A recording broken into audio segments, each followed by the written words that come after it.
Well, hey, Howdy. everybody. Good evening. It's time Good for Puzzle evening. Talk. It's the Geocache and Puzzle Talk podcast brought to you by the Geocache Talk Network. And here are your hosts, me and Tom Brotherman. Howdy, Good howdy. evening, Tom. Good evening. All right, what you drinking there? Life is too short for cheap beer, but you can drink less expensive stuff. This is from a grocery store up in North Texas. Okay, chocolate stout. Charles is drinking a Sidecar. So there you go. Drinks for the evening. Looking at that, I would have thought Belgian double or triple or something. No, this is a Sidecar. It's 2 ounces of cognac, an ounce of Cointreau or triple sec or any orange flavored liqueur. It's a ounce of lemon juice out of a fresh squeezed lemon. And then I put just a dash of simple syrup in mine, and then a rim with sugar around it. So it's a French drink, but I've tried to be fancy here lately at the holidays, and I still have some of this stuff. So With the stick, you didn't put lemon juice in there. You put citric acid. yeah, I really like whiskey sours, and this is in the sour family of drinks. So all right. Well, good evening. We hope you are ready. Darren, good evening. I'm glad to see that tomorrow is going to come around for the rest of us as well. Osfox is here. I see Teresa has made it. She wants to figure out. And whatnot. It's good to see all of you guys in the chat room. It's just me and Tom tonight. Gary has some family in town, and so we let him out of jail for the night to go spend time with his family. We got Prince Rupert, British Columbia, and we got Australia. We're on one end of the planet to the other. That's it. So good to see everybody here. So let's get into this and do some news.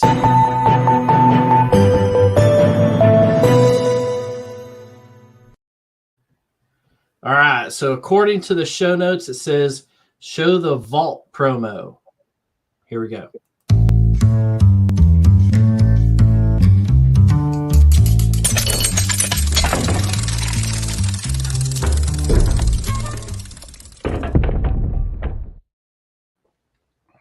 And that's it. There you go.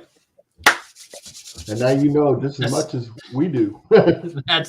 You know exactly as much as we do. So apparently there's something that's going to happen at the mega event called the Vault. So moving right along from there. Well, hold on, stick with some news. No. Yeah, we're sticking with some news still. Signals Labyrinth for the castle maze is halfway done. We're at the halfway point. So if you have not escaped the castle yet, you have till the first Tuesday next month to get it all done. So I got her done. I got mine done as well. We went and finished the last 5 counties needed for New Mexico and got it pulled in there. But you have till February 5th to get Signal out of the new castle maze. Remember that if miss one of the monthly souvenirs, you're not eligible for the whatever big grand souvenir for getting all the rest of them, the bonus souvenir. So make sure that you're getting out there and can get Signal out of the castle. And did you get your New Year's Day souvenir? There you go. You guys spilled a part of the beans now. So we got to finally spill beans. I guess we spilled what we were supposed to spill. It's you know, I guess since Gary's not here, those duties got delegated down. So, and then this space is for rent inquire with management. I didn't put it in the show notes. Did you, Tom? Would I do a thing like that? I had to contribute something. Oh, all right. So we're gonna jump right into tonight's show because it can get lengthy, and we're gonna try and not make it lengthy. But in order to stay on schedule, we need to jump right into this. Yeah, I got the show notes up. Okay. So tools for tonight tools for tonight. Yeah, and the show notes will be available, as will the all of the pictures that are in my PowerPoint slide are in the show notes. So tonight's tools that you'll need, if you can dig up a chemistry book or a biology book, or some kid in high school who's taken biology or chemistry class, other geocaches. We'll get to that here in a bit. Because when you absolutely think that you're the only one who's going to be able to come up with a puzzle like this, somebody else probably already has one out there. So other geocaches, always. Google is your friend, right, Tom? Google is your friend, yes. And then we've got two different online tools. One is called ChemDraw, and we've got a link to that. The other one is PepDraw, and both of these here in the show. So there's that. Tom, when you are working on a new puzzle, what is one of the first things that you have to do with said new puzzle? Well, first thing you got is open up the cache page. But in this case, it was a shirt, so you have to buy the shirt. Yep. And so once you got this shirt at home, you got this crazy puzzle on the back of it. But now that you got said crazy puzzle, what do you got to do with this? Now let me back this up just a minute. Up until about what you say, about 10-15 minutes before the show, maybe, I had not a clue how to solve this thing. I purposely did not work on it because I didn't want to, be an influence on anybody. So I didn't mess with it. But I also didn't know where to go, what to do. I kind of thought molecular weight. So I would have been looking, my first thing is I would have tried to figure out the molecular weights of those things, and I would have been way off. All right. So I guess in this, you got to figure out what you're looking at, right? Yeah. Well, I survived six weeks of organic chemistry, so I knew I was looking at an organic chemical there. All right. And to answer this question, we have at least two people who have solved it on their own. We had Flipper, who I believe is a geocacher from the northern Alabama area. And he was the first one to get out to where the geocache where the puzzle, where the prize was actually hidden. And he picked it up a couple weeks ago while he was on vacation geocaching around. And then Dire Wolf, who is a cacher from the central Illinois area, he figured it out was the first one to figure it out. He kind of had a leg up on everybody else. He is a pharmacist and works with some of this stuff fairly regularly. Yeah, man, he could have given me the coordinates and I would have gone for him. Right. All right. So we're going to add this PowerPoint slide to the show here in just a second. All right. So once you figure out what you're looking at, and Teresa comments in that said it had to do something with chemistry. Darren in Australia had sent me several emails and he was on the right track. So had he kept with it, I think he probably would have solved it. He was on the right course, going down the correct rabbit hole, and whatnot. But once you figure out what you're looking at, you have to figure out how to decode it, right? And you have to figure out what in the puzzle is relevant to you, right? I.e., so if you're looking at a puzzle and it gives you a certitude checker, you may not need coordinates. It could be a code word that you're looking for, a key phrase, sentence, numbers. In this case, you needed to come up with somehow a 5-digit number in the end, because you're dividing your 5-digit number by 1,000. Right. So in the end, you knew that you were going to get numbers out of this. There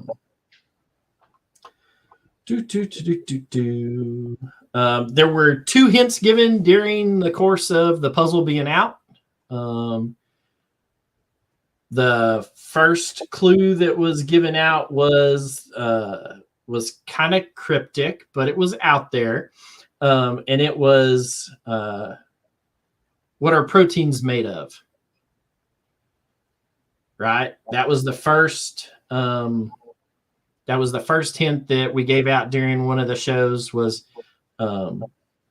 what proteins are made of. And then the second one that we gave out was A equals 1, B equals 2, C equals 3, right? So Teresa's right. So way to jump in there, Teresa, right? So she's right in amino acids, right? What's an amino acid? That's what proteins are made of. Oh, it's in the show notes.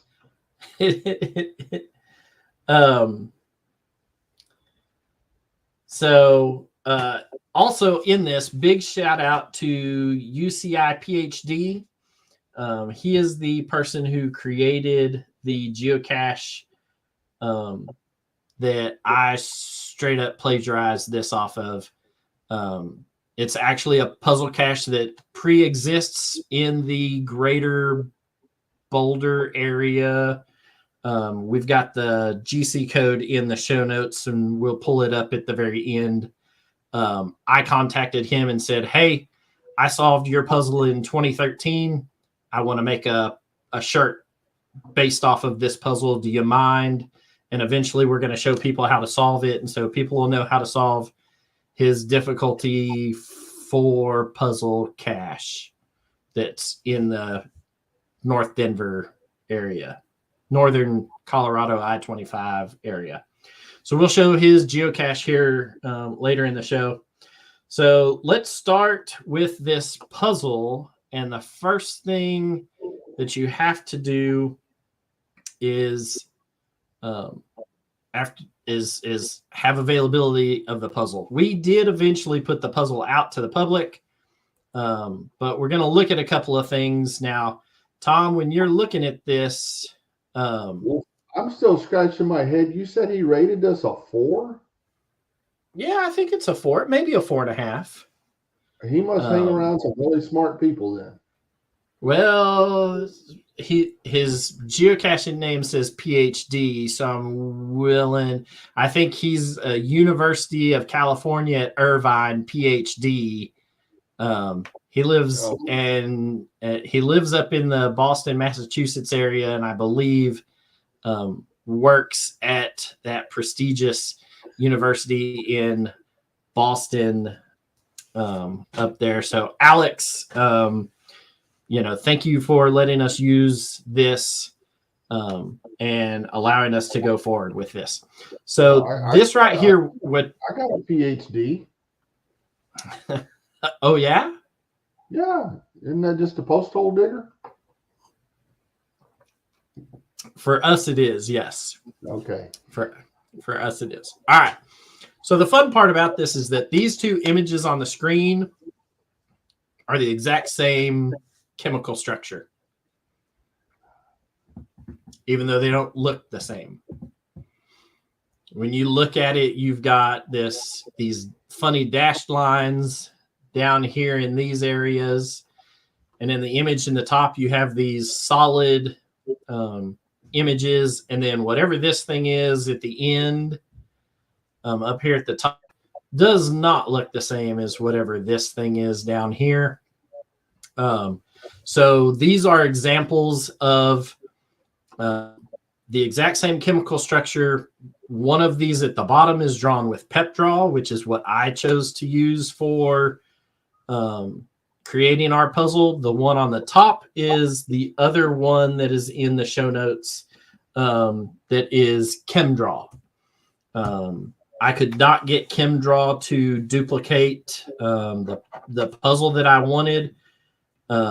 Alex used the ChemDraw, but as a professor, he has the availability of the pro version, and I did not. So the free version that I have linked in the show notes is limited in what you can do, and I couldn't do exactly what I wanted, so we went the other route. But the best way to show this is to show you. So see this 3D drawing a cube, Tom? Uh-huh. Now, if I take it and do that, is it the same 3D drawing of a cube? It magically changed, but yes, it's the same. It's the same, but your perspective of it has changed in space, right? That's to you or away from you. That's a whole nother show. Right. So that's the difference so the solid line, the solid wedges are objects coming towards you, and the dashed lines are objects going away from you, right? So this is the 2D representation of a 3-dimensional object. And so they twist and turn in space. And so either the solid triangles or the dashed triangles tell you whether it is rotating towards you or rotating away from you. Everything that is a regular stick line is in the horizontal plane. Everything else is either twisted, away from you or towards you. And then we can show you how to do that. Hopefully, next slide.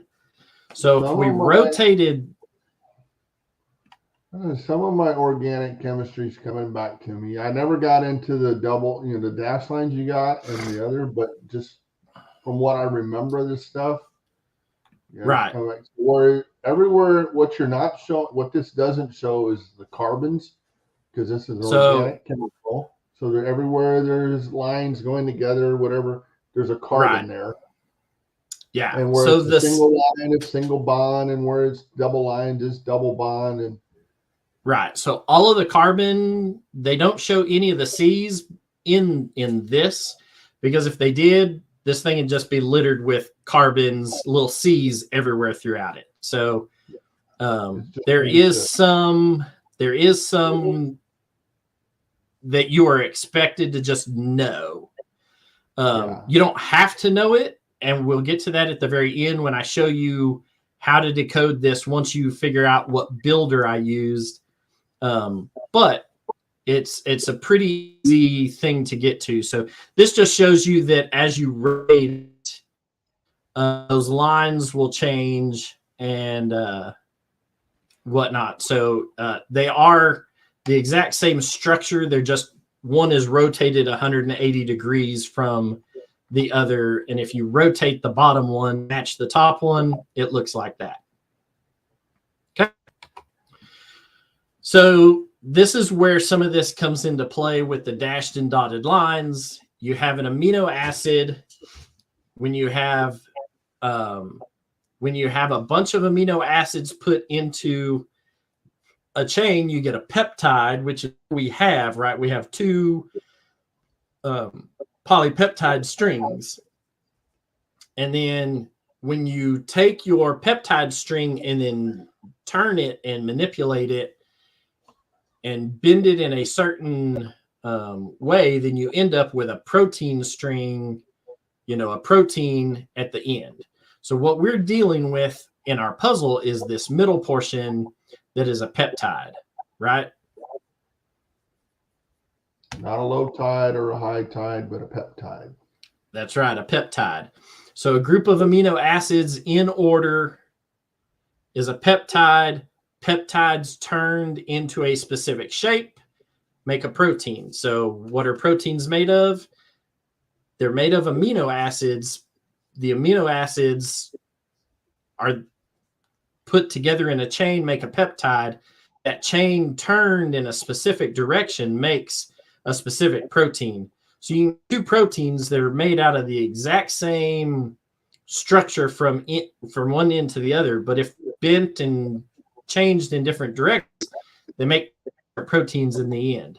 So it's you don't need to, this is background information. You don't really need to know this. What you need to know is that it told you what proteins are made out of. Proteins are made out of amino acids, but what our puzzle is this middle section, which is a peptide string, right? So let me get back over to my show notes and scroll down so I know. All right, so now that you know what you're looking at, there has to be some way to decipher this, right? Like somehow we have to get numbers out of this, right? Tom, that's for you. Yep. Yes. All right. I'm looking on the show notes where you're at. Okay, so Yeah. I should have put what I was wanting you to see earlier, but it's the next thing on your notes. All right. So in order to decode this, here's your amino acid chart. There are 20 basic amino acids, right? And there is a lot on this screen, right? There is a lot to figure out. And so in this, we're going to you blew right by my thing I added in there. Oh, I see that. Hang on. So better things for better living through chemistry. No, above the chart. Oh, above the chart. What do you put above the chart? An amino acid is an older, grumpier acid that can't seem to get along with others. Amino acid.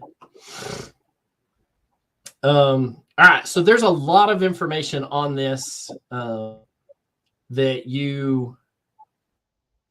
Oh, look, it's in the show notes. All right. So the next few slides are not in the show notes, but I'll make sure they end up in the show notes after the show before we post them online for you. All right. So what we're going to do now is get rid of the junk information that you don't need out of these 20 amino acids, right? There. That's all the junk that's gone out of it that you don't need. You don't need any of the molecular weights. You don't need any of the, whether it has a positive charge or negative charge. You don't need to know any of that information, right? What you need to know is that there are amino acids.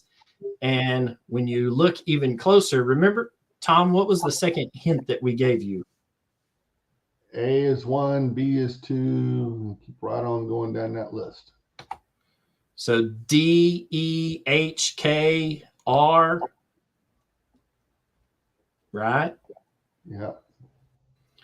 So if A, which is down here in the bottom left-hand corner, is alanine, and A equals 1. So anywhere that you have an alanine, we're going to sub in a 1 for that, right? Yeah. Well, this chart would have blown my first thing right out of the water because like that aspartic acid, the first one on the top left, the molecular weight's what, 115. Their numbers are weird. Yeah, 115.0269 is the molecular weight. 115 something. That makes more sense. 115 something. So yeah, that if you divide that, if you had a couple of these divided by 1,000, you wouldn't be in the ballpark. So you could roll molecular weight out real quick. Right. And so in this, by knowing that A equals 1, B equals 2, C equals 3, there are 20 amino acids, and each one is represented by a single letter, that is how you solve this puzzle, right? Now you have to figure out which amino acids are you looking at, right? And for that, you need to go to, I think this is the end of my slideshow. Oh, no. So here's the two halves of our puzzle, right? So this is our puzzle because you can see the divided by a line right here. So I just took a screenshot of our puzzle and moved it into this. So now when you look at this, you need to know that you have more than one amino acid, right? And you need to know where to separate your amino acids at, right? To distinguish one from the other, right? And to do that, should be the next slide. There. So there's our puzzle. And these are our 4 amino acids in the north coordinates and the 4 amino acids in the western coordinates. And you set your coordinates at the NH bond that is in between each amino acid, right? So your NH bond that's in the middle of each one of these separates the first amino acid from the second from the third, and the third from the fourth, right? So now these are your 8 amino acids that you need to figure out what they are. And if you look at this, you will notice, let's go back one slide. Or you don't have 8 different ones. So it's even easier than that. Right, because the second one in this top string is the same as the first one in the bottom string, right? Yeah. Yes. According to my notes, yes. So you only now have to decipher 7 of these, right? And if you look at this and compare it to the chart, so let's look at this very top one. It has a ring on it, right? It has a 5-sided ring on it. So if you go now over to and it has a double bonded oxygen molecule, right? So now if you come over here to the chart and you're looking for one of these with a 5-sided ring on it, bonded oxygen molecule. So when you come over here and look at these, you have at the very top, you have histidine. It's got a 5-sided ring, but it has some double bonds in the ring, and there are no double bonds in this ring over here, right? Histidine. So you keep going. This is a 6-sided ring. This is a 6-sided ring. This is a 6-sided ring. Alanine at the bottom is a 6-sided ring. The only one here that has a 5-sided ring with a double bonded oxygen that doesn't have double bonds in the ring is proline, right? And so now that you know this, proline is the very first amino acid in this, right? Proline is also is represented by a P. So Teresa, count real quick. What number is associated with P if A equals 1 and B equals 2 and C equals 3? And while she's doing that, I'll point out, you said the we broke that thing at where the NH bond was. So the NH doesn't matter, which means on the proline, the OH, which is a hydroxyl. I remember that. I know that one. That doesn't matter. Right. So the OH and the I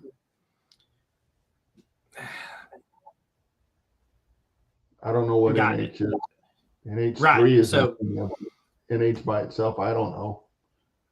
So P is a 16, is the 16th letter in the alphabet, right?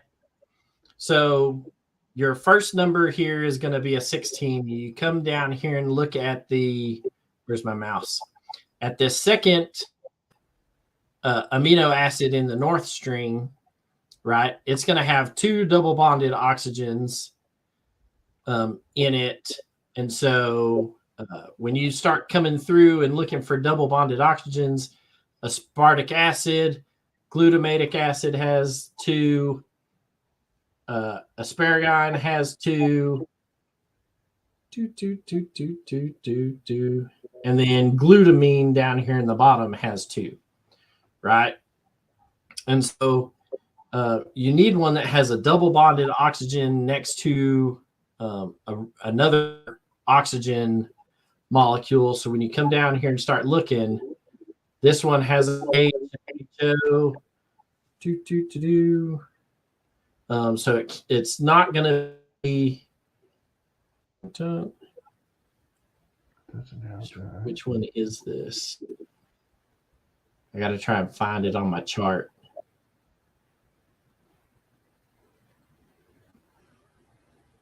Yeah, because I'm kind of lost right now too, looking at it. Like I said, people, I didn't do this, so I got a quick run through of how he did it 10 minutes before the show, and we didn't get into this much detail.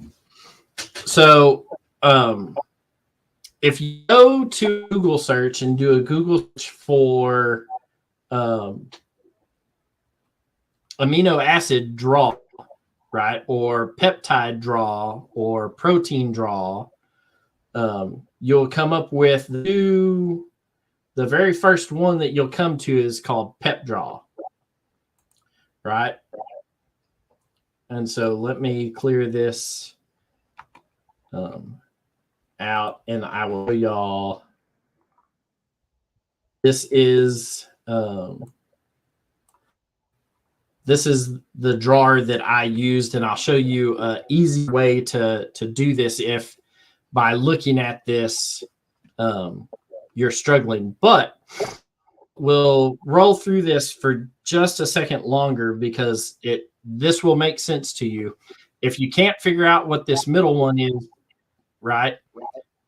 This one is has a 6-sided ring with double bonds in it, right? When you look over here at your chart, you have a 6-sided ring with double bonds in it with nothing else attached to it, right? So this third one that's right here with this 6-sided ring and double bonds is going to be phenylalanine, right? Which is represented by an F, right? And an F is a 6. But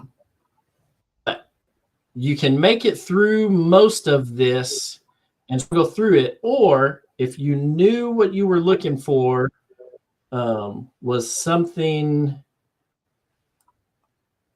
This is ChemDraw, and ChemDraw is a great product. If you wanted to come in here and draw, he said that the first protein or the first amino acid is proline, right? So if you knew that it was proline and you wrote it out and put it in here, it's going to build proline for you, right?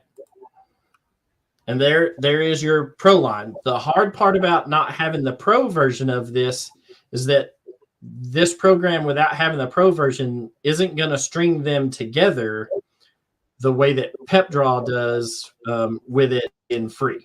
You have to have a pro version in order to get it to link amino acids together.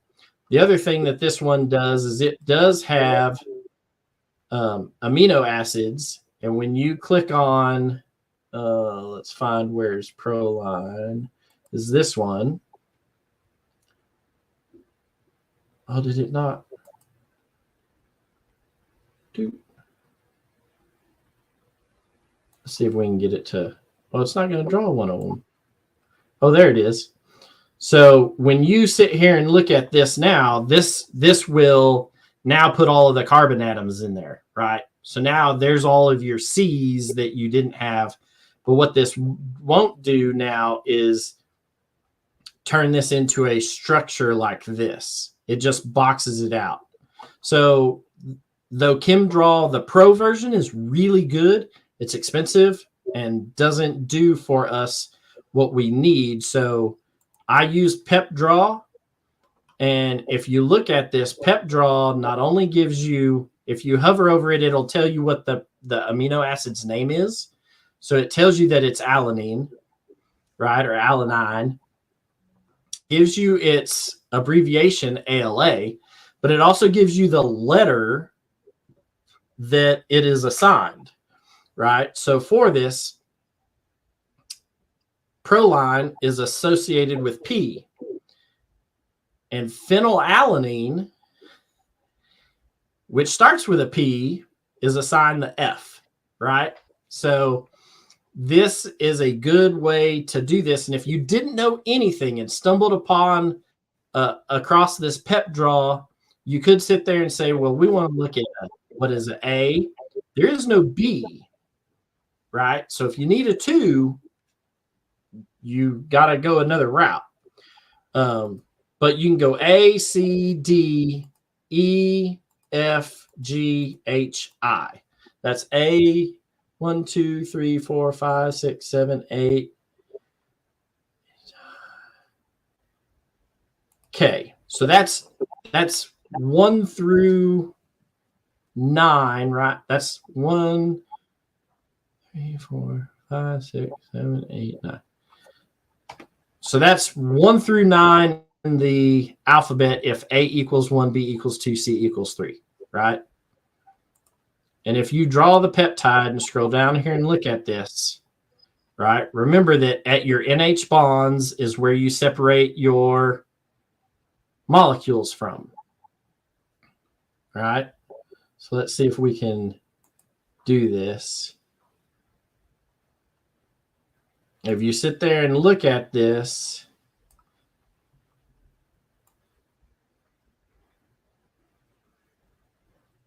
right?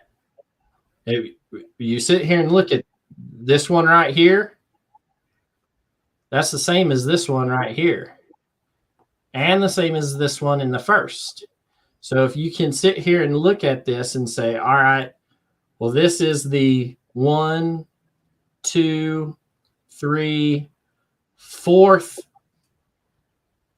amino acid, right? And then you come back up here to the top and you say 1, 2, 3, 4. Oh, well, that has to be the E, right? Mm-hmm. And so E in this is the second letter in this top amino acid structure, right? So we know that you have a P, an E.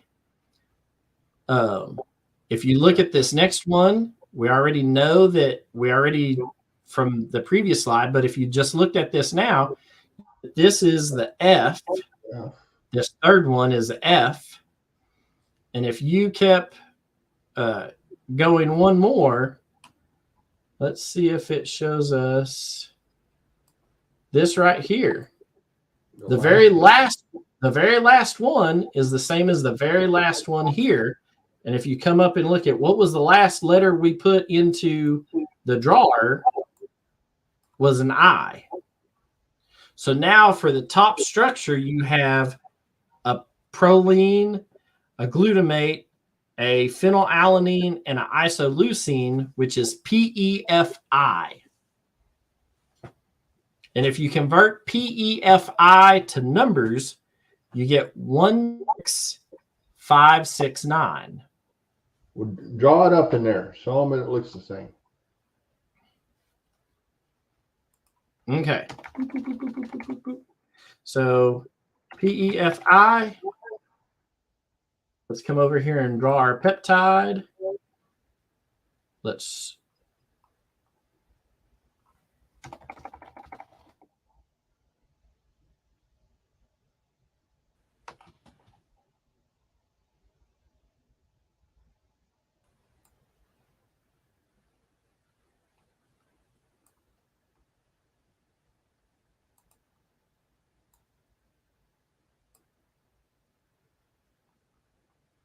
So PEFI right here in the peptide builder should look identical to the north structure that you have,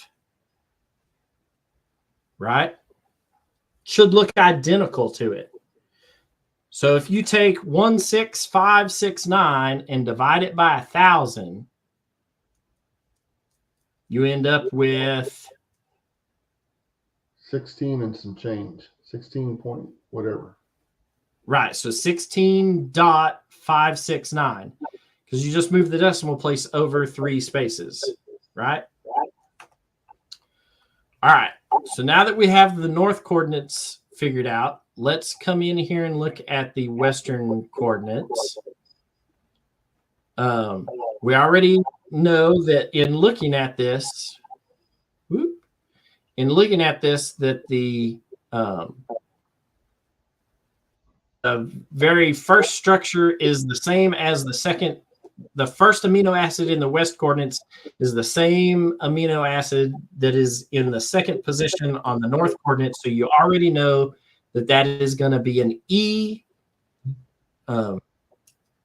and that is going to give you a 5. So now going back through here, if you went,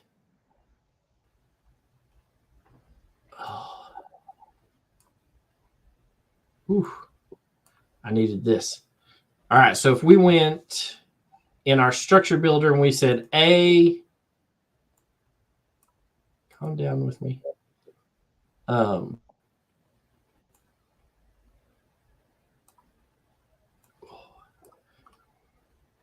A, C, D, E, F, G, H, I, A,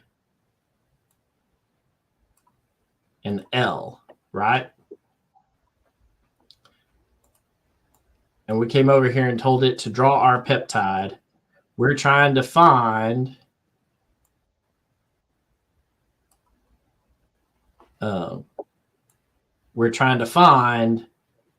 the rest of these peptides in the builder.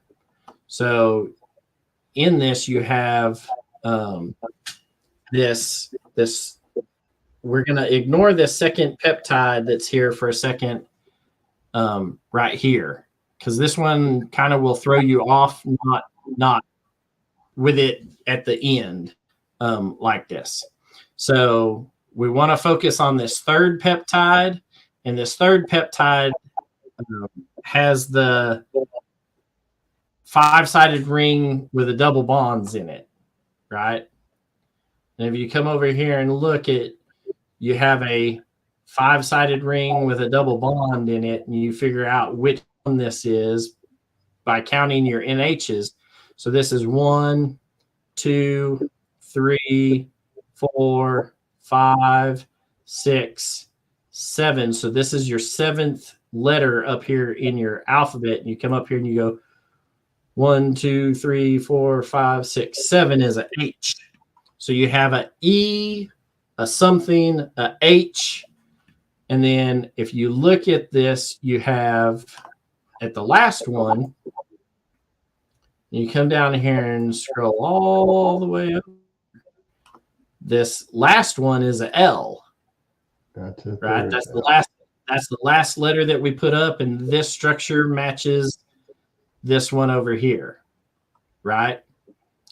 So we know that we have a E something HL, which means that we have a 5 something 8 12, and we need to figure out what the second one is. The hard part about this is that It is actually this one right here, the A, but because it is on the very first of this one, it looks slightly different than what you're going to find in the drawing, because this dashed line, you have to rotate it. Remember where we said you had to rotate it 100 degrees, and you turn dashed line into a solid triangle. That's solid triangle here, that's on the top. So you come back up here and move all of these, draw peptide so that it is blank. All right. And so we know that we need EAHL and peptide. And when we scroll down and look at the structure, it should be identical to what we have in the puzzle, right? North-south? Yeah. So if you didn't know what the second one was because it didn't match what you had, you can come up here and do this. You can go ECHL, draw it, come down here and look at it. Oh, well, that's not right. That doesn't match, right? And so you can come back up here and say, all right, well, let's replace that with a D and draw peptide. Well, that's not right either, right? And so you can go through here and kind of nickel and dime it until you figure it out. But it is an A. And then you have EAHL, which gives you 51812. If you take 51812 and divide it by 1,000, you move your decimal place over, and that gives you 51.812. Just a second. Let me do up my screens real quick. I was going to ask earlier, so in the cache you copied this from, did he tell you A equals 1 and B equals 2, C equals 3, or were you just not helpful with that? Let me scroll up in the show notes and open the cache page. And then I will share my screen with you again. So in this, he gives it a 4.5 for difficulty. So this is a 4.5 difficulty puzzle. Let me, not that screen. Let me make this screen slightly larger. Right. And if you look at this in my notes, I do have peptides written down right up here at the top in my notes. So you have an A structure and a B structure. He tells you that you're at north A divided by 1,000 and west 105, B divided by 1,000. And in the hint, he tells you puzzle 1 is the background image, which if you can't see the background image in this, but it's DNA, right? It's a double helix DNA.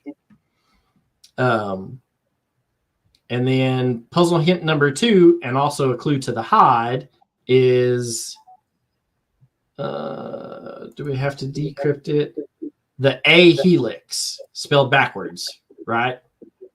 The alpha helix, right? So now you're only looking at one side of the DNA structure, which is a string of polypeptides, right?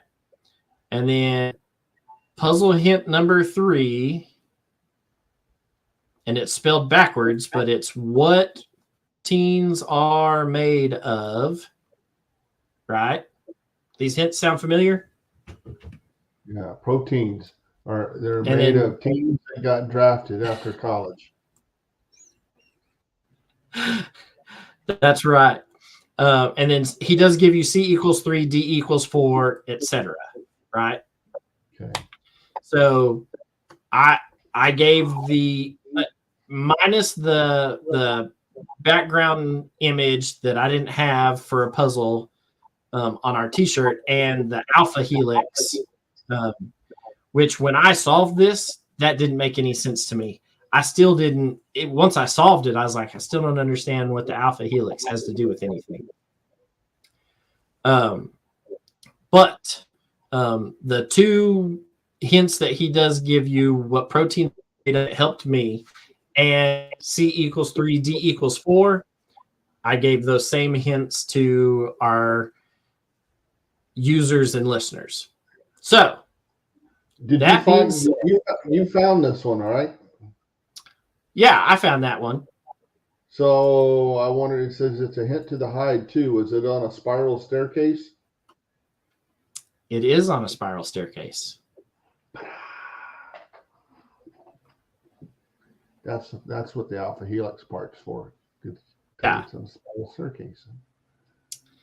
Though it doesn't show a picture of but it was on the university's campus on an old building with a spiral metal staircase, and attached in the usual way that things are to a metal staircase. All right, so now that we have a north and a west coordinates, we can come in and check this.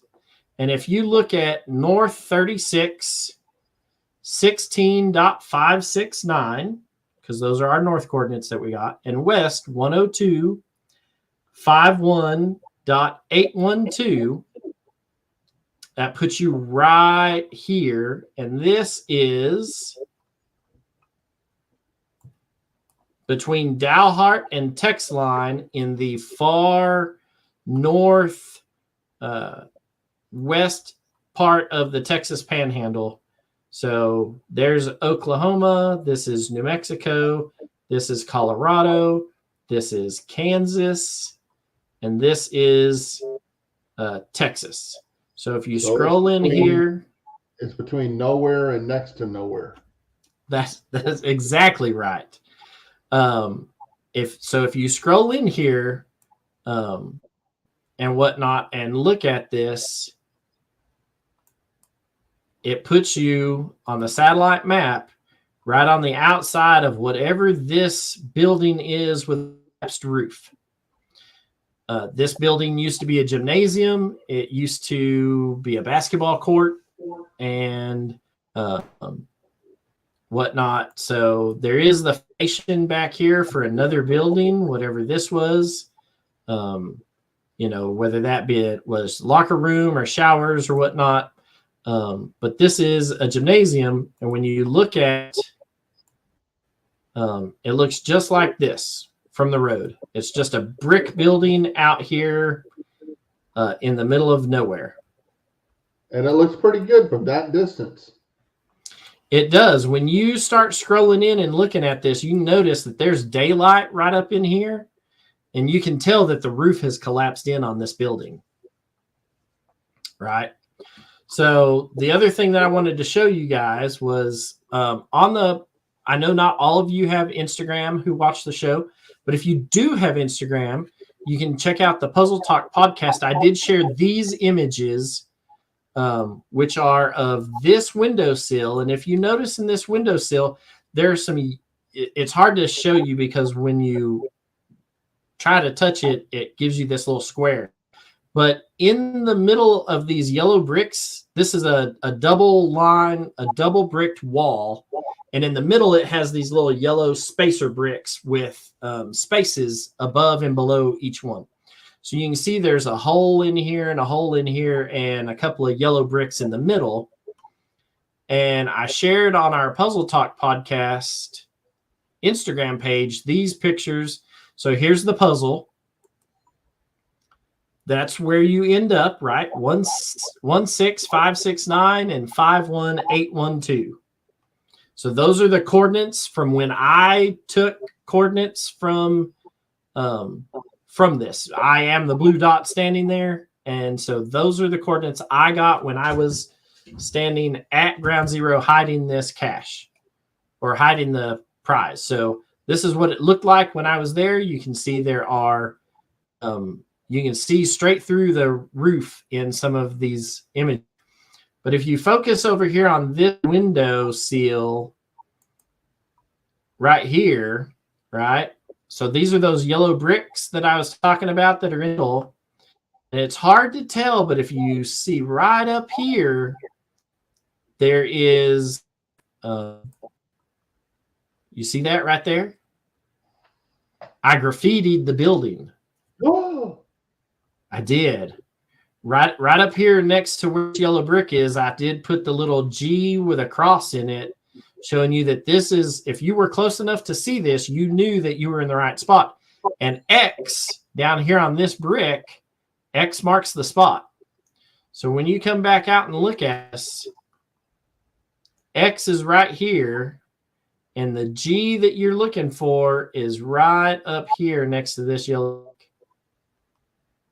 And so if you came in and found it, you'll find this. If you manage to step up onto this windowsill right here on this foundation, you can get to it from the inside pretty easy. It's about a 2-foot step up from the outside. This is about 5 feet. So it's a pretty stout foundation. But if you come in here and look, you can see X marks the spot. And if you come up here and look, you got your cache and marker, X marks the spot.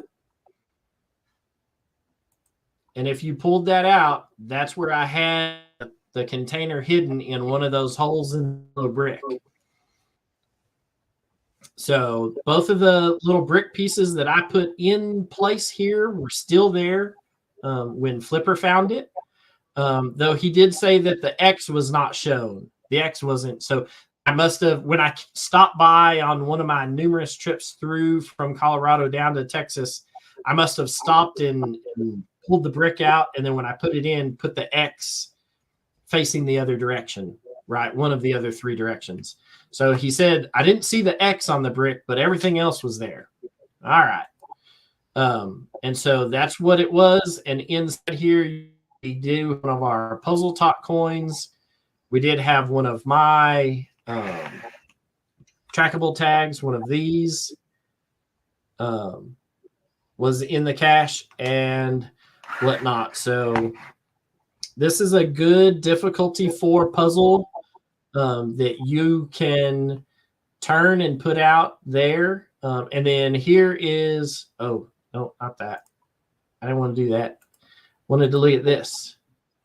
Scroll through the images one more time, because at the end, there's Flipper at ground zero. And you can see the great condition of the roof up there in the picture. It's just well ventilated. Yeah, the air conditioning is on year round there. And so, you can see that the G that I put is way up here on one of these. He did stick the bricks back in the, he did say that he stuck the bricks back in the wall. But this is where he got to, found it, and took the cache container and his prizes and continued geocaching. So that's what was hidden there. And go back to the Google map and zoom out just a little bit. Go to the aerial part. So get off of Street View and zoom out a bit. And you'll notice there is, keep going some, there is nothing around there. I mean, Dalhart's a small Texas town, and then that other one in New Mexico is another small Texas town. A lot of farmland in there. So it begged me to ask, and I thought this was interesting, so I think you ought to tell us. Why is there a basketball court in the middle of nowhere? So there used to be a let me put this back up here. So this is, let me go to the map view because the map view is a little easier to see. Yeah. So you have Dalhart, Texas here. You have Clayton, New Mexico here. Texline has a rural school district in it. So Greenville has a rural school district in it. So what used to happen is Clayton, New Mexico and Dalhart used to play basketball games against each other. And so what they would do is meet in the middle. And where that gymnasium is no lie, halfway between Clayton, New Mexico and Dalhart, Texas. And they used to play basketball games there. They'd hold tournaments for like regional tournaments there at that basketball. And it was just a regional. It was so teams didn't have a home field advantage. And since they were playing teams out of state that didn't have, that really they were just like exhibition games and whatnot, they didn't count for conference plays either way.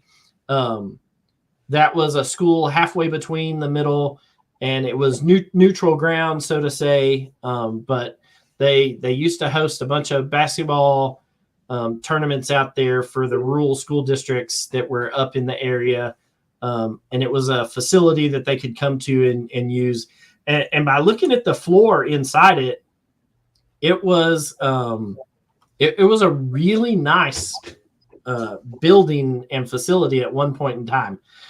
It's obviously seen better days now, but this was a really kind of cool area. I'd always wondered what it was when driving past it. And when we decided to do this, I was like, I'm going to put it there. That's where it's going to go. It kind of worked out.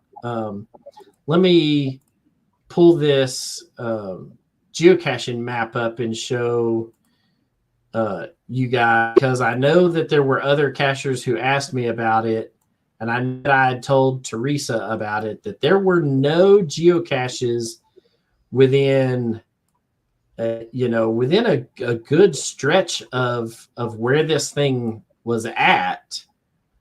And so not a tree or nothing.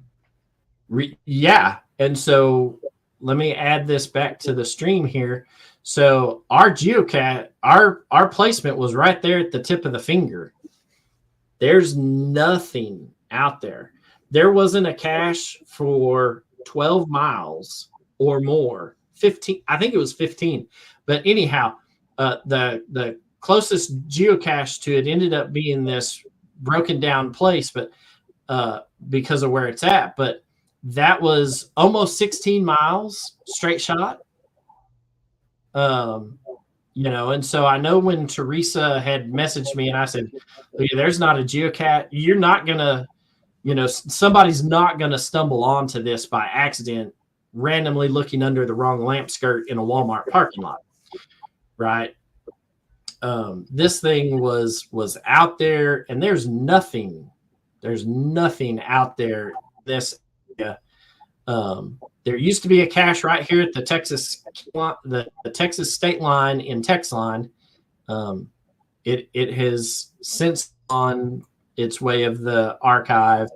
And when you come in here, I've found almost all of the caches in Dalhart. In fact, at one point in time, I had all the caches in Dalhart found, and in numerous trips through there since. More have been added, and I've got a DNF on one at the cemetery. Pizza Ninja saying his grandfather was born there in Dalhart, and there's some really cool caches in Dalhart.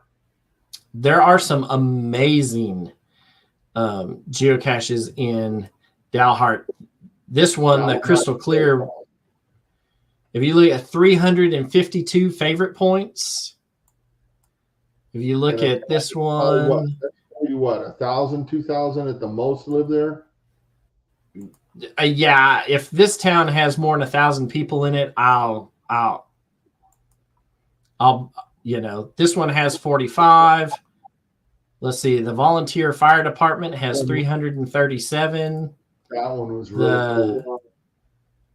The one at the train lamp has 217. And then this one, the Valve of Life, has 343. So if you want to find a cool, just a cool old school West Texas town with a bunch of nothing in it, I think it's got a Sonic and a McDonald's. And then a couple of local cafes and a pizza joint in it. But this thing's got 1, 2, 3, 4 caches all over 250 favorite points. And this one, which I really liked, that only has 45, it's by the same, and all 5 of these caches are by the same cache owner, right? Epiphany Wands. I don't know why this one doesn't have more, but it just doesn't. But these other 4 caches all have over 250 favorite points. It is just a very cool, neat town, and the cache owners put a lot of good work into the geocaches there in the areas. I'll tell you my guess why. Is people are hitting Dalhart on when they're doing the county challenge run, and they're getting 2 or 3 and going. And we were planning on doing the same thing until we hit the guy's stuff, because we didn't know. We just thought, wow, okay, there's a few favorite points. There weren't that many when we did it. And we thought, yeah, man, these are cool. So we went and hit the rest of his there. And, put us a little behind, but we didn't care. Those were all some really cool caches. Yeah. Now this guy does. I'll share a picture. This guy takes a bunch of old church pews. There were church pews that were being replaced.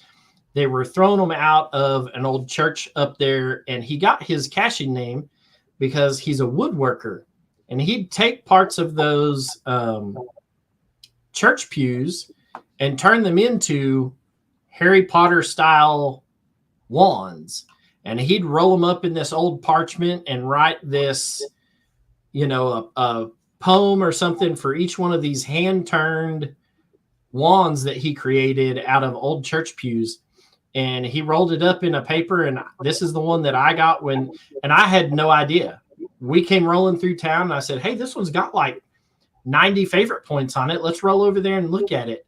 And I get the cache down out of the tree, and it's got a wand in it. And I was like, oh, yeah, this gets a favorite point. And he turns out a wand and rolls them up and has this nice calligraphy on an old parchment style piece of paper. And when he's out there, he just throws one in his geocache. And people find it. And I've heard if he knows you're coming, he dresses up like a wizard. I have heard that. I didn't see that, but I found this cache in 2014. I had already finished the Texas County Challenge. We were doing it for Laura because none of these caches existed when I finished it. So I came in and we found that and then said, well, let's look at all the rest of his caches in town. And he had, at that point, they all had about 65 or 70 favorite points on them at the time when I found them. And we went through and gave him a whole bunch of favorite points there. But so there you have it. That's where that's where the prize was hidden. That's how you decipher this puzzle that we created on the shirts. Show notes are going to be available.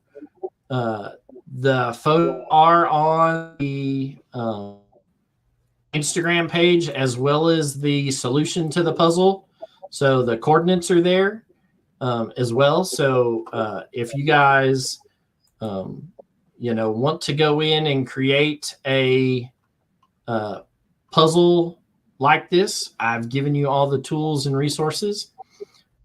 Real quick, we've got just a few minutes, but I said I was going to go over another puzzle that I put on Instagram page. So I'm going to do this real quick. So this was a puzzle that we put, you can assume North 46 and West 112. And Tom, just I know that this is the shotgun blast, but you got a clue about this just by looking at it? It looks like a crop circle. It looks like a target, but ooh.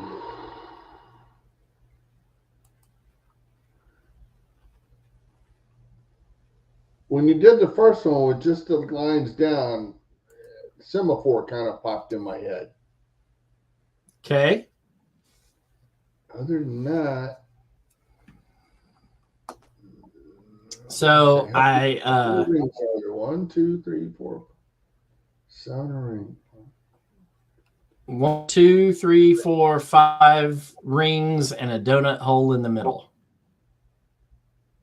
Okay. 1, 2, 3, 4, 5 rings and a donut hole in the middle. Right. So you already have been given your degrees. So you know that all you need is 5 numbers in one and 5 numbers in the other, right? So you have 1, 2, 3, 4, 5 rings.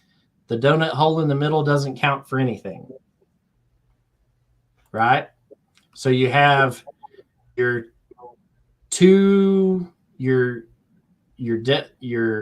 the thick line represents the decimal point.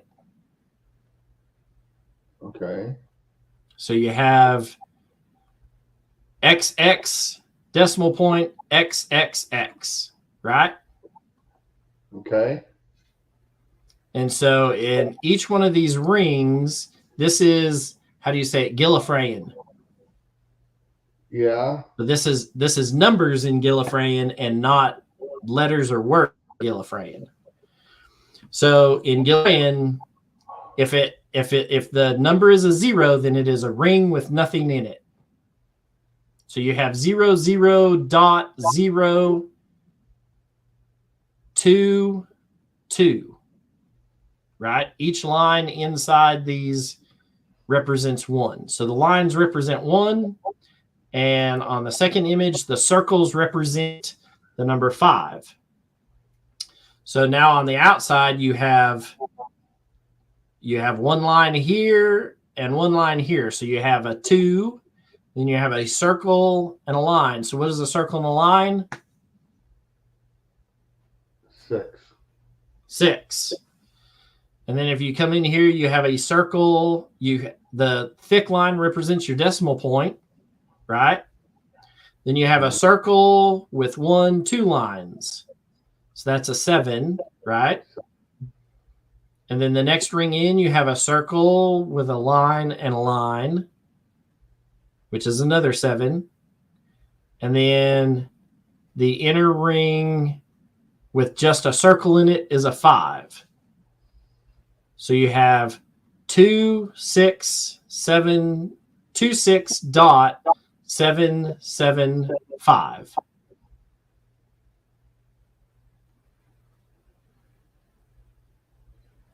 So it's semi-Gallifreyan.